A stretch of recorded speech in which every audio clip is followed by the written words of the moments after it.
बाद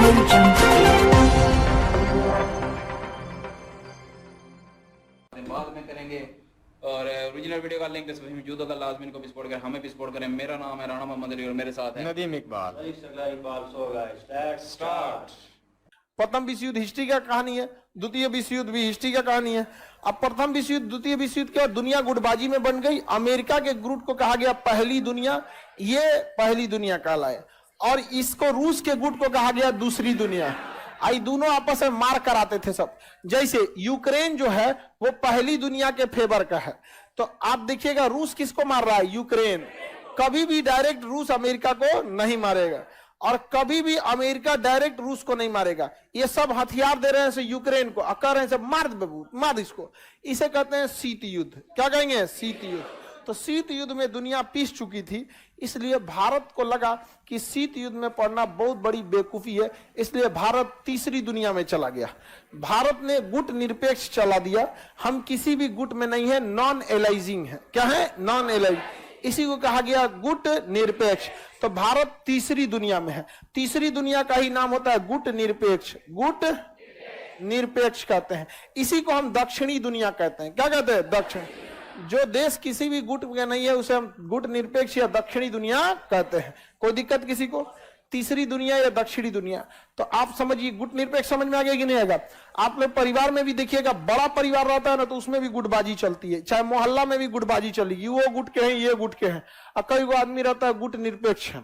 समझ में आ गया कि नहीं, नॉन एलाइजी। जैसे धार्मिक मामले में भी देखिएगा ना, कोई किसी धर्म को है, कोई किसी धर्म को है, और कुछ हमारी तरह तीसरी दुनिया का है। समझ में आ गया कि नहीं गया, सब सही है। कोनो नया आएगा तो वो सही है, खाली जगह पीरियोडिक टेबल की तरह थोड़ा सा सब सही है यहाँ पे। समझ में आ गया कि नहीं आ गया। तो तीसरी दुनिया में ही रहना ठीक था, लेकिन भारत ना ज्यादा लगाव रसिया से रखता था। लेकिन हम लोग शुरू से ही अपनी विदेश नीति को किसी को हावी होने नहीं दिए। रूस कितनों चिल्लाते रह गए, हम अमेरिका से हथियार खरीद लिए। अमेरिका कितनों चिल्लाते रह गए, हम रूस से पेट्रोल खरीद लिए। रूस कितनों चिल्लाते रह गए, हम लोग यूक्रेन के पक्ष में बोलिए दिए लोग कि युद्ध अच्छी बात नहीं है, बहुत लंबे समय तक युद्ध खिंच गया, अब इसका कुछ ना कुछ सोल्यूशन होना चाहिए। समझ में गया। अब बाद में मोदी जी पुतिन को फोन कर दिए, सोल्यूशन तो पता है आपको। नहीं जाएगा। डिप्लोमेसी बहुत बड़ी चीज हो जाती है। अब वर्ल्ड जो होती है ये बहुत तेजी से बिखर मतलब स्लाइड होता है। अब पाकिस्तान पहली दुनिया का था, वो अमेरिका के फेवर में चला गया। अमेरिका में सैन्य अड्डा दे दिया अपने आके। इवन अफगानिस्तान में घुसने का जगह नहीं था, वो लैंड लॉक कंट्री है। उसके ऊपर जाने के लिए या तो इंडिया से उड़ के जाइए, या तो पाकिस्तान से उड़ के जाइए, या ईरान से होके। इंडिया ने जगह नहीं दिया कि हम अपनी जमीन दूसरे पे युद्ध करने के लिए नहीं दे सकते हैं, क्योंकि हम दे दिए रहते तो कल हमारा तालिबान से, आज तालिबान वाला हम लोग का बैंड बजाता सब। उस सबको क्या जाता था, उसको जीडीपी उडीपी से कोई मतलब नहीं है, मारधार का नहीं करना है उनको, उससे क्या जीतिएगा आप। समझ गया कि नहीं आ गया। ईरान वाला नहीं दिया, पाकिस्तान वाला का पैसा दो ना, अब्बा पे गोली चलवा दे हम। तो पाकिस्तान, अमेरिका पाकिस्तान को पैसा दिया और पाकिस्तान अपना सैन्य अड्डा दिया, और यहां से उड़ के मारा गया किसको, अफगानिस्तान को। अफगानिस्तान को मारने का रास्ता किसने दिया था, पाकिस्तान ने खूब पैसा लिया था। अतः उसके बाद भी उसने क्या किया था, ओसामा बिन लादेन को अपने यहाँ रखा था। मतलब पैसा दे रहा है, मारो ओसामा को, ओसामा को अपने घरे रखा, कहा उधर अफगानिस्तान में मारो। समझा क्या। गांव में ना जब कोई गाय चोरी होती है ना तो उसका घंटिया लेके कोनो दूसरे ओर भागता है। गला में घंटी होता है ना, गैया के घंटिया उतार लिया जाता है, और गाय लेके भागेगा दूसरे ओर। एगो उसी चोर का एगो साथी रहेगा ना, घंटिया लेके भागेगा दूसरे ओर। पूरा गांव वाला घंटिया सुन के अन्य चल जाएगा, गाय हिला दिया उधर।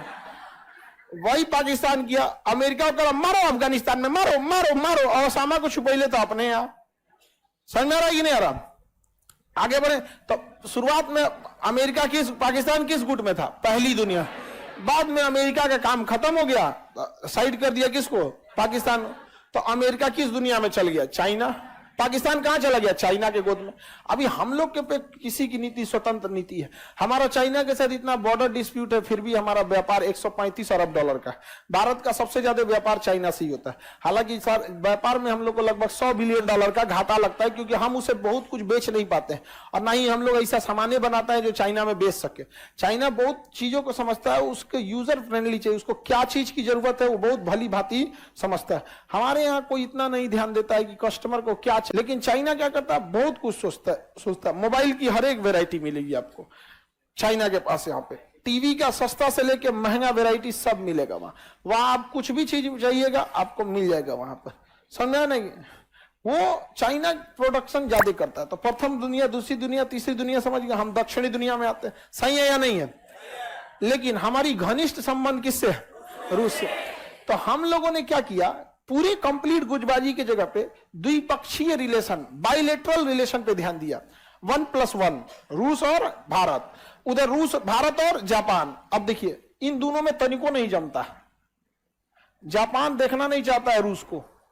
अभी मोदी जी इधर गए थे, समझा गया कि नहीं गया, और बड़ी इज्जत किया वहां पे। तो हम लोग G20 समिट में यहाँ पे, तो हम लोग बड़ा अच्छा से रिलेशन बना के रखे कि तुम अपना दुश्मनी भूल के आओ, भारत में आना, हमारे हिसाब से चलना है यहाँ पे। तुम्हें बहुत दिक्कत है, लड़ लो अपना एक बार द्वितीय, जापान से कहो एक बार लड़ लो एक बार, फिर पुतिन समझाएगा हिरोशिमा द्वितीय। KGF 2 बना था ना, तो पुतिन समझा देंगे वहां पे। अलग अलग, हमारा किसी से दुश्मनी नहीं है। अरब वाले सब इजराइल को देखना नहीं चाहते हैं, समझा क्या? मोदी जी गए अरब में, बम्पर स्वागत होता है, और यहीं से जहाज पकड़ के चल गए इजराइल।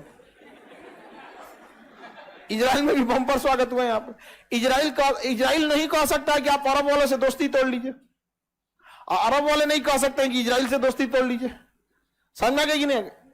गजब का एकदम बैलेंस। हम अब ऐसा नहीं है कि ये इंदिरा गांधी, राजीव गांधी या मोदी जी की वजह से हुआ। विदेश नीतियां 40-50 साल लग जाती है आपको स्टेबिलिटी बनाने के चक्कर, शुरू से ही ऐसा रहा है। हाँ, ये है कि राष्ट्रीय सुरक्षा को लेके अभी जयशंकर साहब के आने के बाद थोड़ी मुखरता आई है। रीजन क्या है कि जयशंकर साहब IAS JNU से पढ़े हुए, भले JNU यूनिवर्सिटी को बदनाम कर दिया गया हो, लेकिन बहुत बेहतरीन यूनिवर्सिटी है पढ़ाई के मामले में। वहां से पढ़े, फिर UPSC दिए, UPSC देने के बाद IFS ज्वाइन किए, फिर राजदूत रहे, तो उनको काफी एक्सपीरियंस है, 30-40 साल का अनुभव है। और वो क्या होता था कि ये लोग जब अनुभव हो जाते थे तो विदेश मंत्री को सलाह देते थे कि ऐसे बोलिए, ऐसे बोलिए, तो सलाह पे काम करते थे। मोदी जी भी आए तो सुषमा स्वराज विदेश मंत्री थी, सलाह देते थे, ऐसे बोलिए, ये बोलिए। मोदी जी गए, सुषमा स्वराज तो खैर बहुत अच्छी थी, चली गई इस दुनिया से। मोदी जी कहा कि भाई आप ही बनना जी, क्या सलाह दे रहे हैं? अब पाकिस्तान को सोचना चाहिए तुम्हारे कहने से कुछ नहीं होगा। दिक्कत क्या होती थी ना, पहले नेता बोलते थे विदेश पे, लेकिन उनका बात रहता था कि इसका असर मेरे देश के चुनाव पे कैसा पड़ेगा। वित्त मंत्री हमारे यहाँ जयशंकर साहब को चुनाव होने से कोई मतलब नहीं है, मस्त अपना काम कर रहे हैं वहां पे, पूरा छूट दिया गया है, रगड़ देते हैं एकदम नेता सबको वहां पे। यूक्रेन की लड़ाई में कितनों चिल्लाते रह गए। तो हमारी विदेश नीति कैसी है? स्वतंत्र है। हम चाइना से भी स्वतंत्र बात कर लेते हैं। अगर हमारे जगह पाकिस्तान रहता ना, तो चाइना को हराने के लिए नाटो ज्वाइन कर लेता। नाटो में अभी 28 देश थे, अभी 29 हो गया, एक और हो गया ससुरा 30, एक और हो गया 31 हो गया, सब समझ में गया। अब इन देशों का नियम है कि कोई इनको मारेगा तो सब मिलकर मारेंगे। तो चाइना को हराने के लिए पाकिस्तान नाटो ज्वाइन कर लेता, लेकिन इसका साइड इफेक्ट क्या होता? इस ससुरा जहां जहां मार करते सो हम लोग को भी जाना पड़ता। चलो यूक्रेन में भी मार हो गया, चलो मारते हैं वहां पे भी, हम लोग अपने से निपट लेंगे लोग, समझे? तो हमारी विदेश नीतियां कैसी है? स्वतंत्र है। कैसे है? स्वतंत्र है। समझ आ गया कि नहीं आ गया? हमें किसी पे दबाव नहीं पड़ता है। ऑस्ट्रेलिया हमारे पे कभी दबाव नहीं बना पाएगा, ना न्यूजीलैंड लगा पाएगा। अभी फिजी के राष्ट्रपति पैर छू के प्रणाम कर रहे थे। आगे बढ़े, किसी को कोई दिक्कत नहीं। कोई देश देखिए, मिस्र, इस मिडिल ईस्ट में सबसे पावरफुल अगर कोई है सेना के मामले में तो वो है इजिप्ट और ईरान। इजिप्ट और ईरान। बाकी डेवलपमेंट में UAE, डेवलपमेंट में UAE, समझ गया? तेल के मामले में सऊदी अरब, सऊदी अरब का भी भारत से बहुत अच्छा रिलेशन, ईरान का भी भारत से अच्छा रिलेशन, UAE का भी भारत से अच्छा रिलेशन। मिस्र के राष्ट्रपति आए थे 26 जनवरी को, अच्छा रिलेशन। इन सब का आपस में नहीं जमता है। अब भारत के साथ सबका जमता है। यहाँ पे हम यहाँ से खरीदते हैं पेट्रोल, हमारे यहाँ के लेबर इंप्लॉय जाके काम करते हैं वहां पर। बहुत सारे विदेश से, भारत से लोग क्या करते हैं, विदेश में जाके काम करते हैं।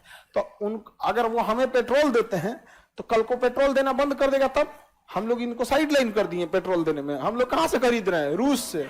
कहां से खरीद रहे हैं? रूस से। और दुनिया ने प्रतिबंध लगा दिया किस चीज पर? रूस पे, कि आप रूस का ऑयल कोई देश नहीं खरीदेगा, नहीं तो बवाले हो जाएगा। समझा गया। अब अगर कोई खरीद लिया तो अमेरिका क्या करेगा, उनका गूगल बंद कर देगा, माइक्रोसॉफ्ट बंद कर देगा, उनको इतना ना टॉर्चर कर देगा, महंगा पड़ जाएगा।